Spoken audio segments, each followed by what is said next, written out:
നമസ്കാരം. ഇൻഫോടെക്കിലേക്ക് സ്വാഗതം. ആരോപണങ്ങളിൽ ഉലഞ്ഞ് യൂത്ത് കോൺഗ്രസ് അധ്യക്ഷ സ്ഥാനം രാജിവെച്ച യുവ കോൺഗ്രസ് നേതാവ് രാഹുൽ മാങ്കൂട്ടത്തിൽ MLA പദവി രാജിവെക്കണമെന്ന് പാർട്ടിക്കുള്ളിൽ ആവശ്യം ശക്തമാകുന്നു. ഇക്കാര്യത്തിൽ വിട്ടുവീഴ്ച വേണ്ടയെന്നാണ് മുതിർന്ന നേതാക്കളുടെ ശക്തമായ നിലപാട്. എന്നാൽ രാജി വേണ്ടെന്ന് ഒരു വിഭാഗം നേതാക്കളും വാദിക്കുന്നുണ്ട്.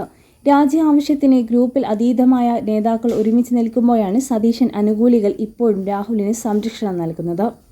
പരാതിയും കേസുമുണ്ടെങ്കിൽ മാത്രം രാജി ഓപ്ഷൻ പരിഗണിച്ചാൽ മതി എന്നാണ് VD സതീശൻ വിഭാഗത്തിന്റെ നിലപാട്. സാങ്കേതികത്വം പറഞ്ഞുള്ള സംരക്ഷണം പാർട്ടിക്ക് ഗുണം ചെയ്യില്ല എന്നുള്ള അഭിപ്രായം ഉയരുന്നുണ്ട്. അതേസമയം രാഹുൽ വിഷയത്തിൽ ഷാഫി പറമ്പിൽ ഇന്ന് രാവിലെ 10 മാധ്യമങ്ങളെ കണ്ടേക്കും. രാഹുൽ മാങ്കൂട്ടത്തിലിന്റെ വീഴ്ചയിൽ വലിയ ആഘാതമേറ്റത് VD സതീശന്, ഷാഫി പറമ്പിൽ അച്ചുതണ്ടിനാണ്. പാർട്ടിയിൽ സർവശക്തരായി തുടരുമ്പോഴാണ് അപ്രതീക്ഷിതമായി തിരിച്ചടി നേരിട്ടത്. രാഹുലിനെ സതീശന്റെ ആശീർവാദത്തോടെ യൂത്ത് കോൺഗ്രസ് പ്രസിഡന്റാക്കിയതും പിന്നീട് പാലക്കാട്ടെ മത്സരിപ്പിച്ചതെല്ലാം ഷാഫിയായിരുന്നു. പാലക്കാട്ടെ മിടുക്കരായ നേതാക്കളെ താങ്ങി പത്തനംതിട്ടയിൽ നിന്നുള്ള രാഹുലിനെ മത്സരിപ്പിച്ചത് വലിയ പ്രതിഷേധങ്ങൾക്ക് ഇടയാക്കിയിരുന്നു.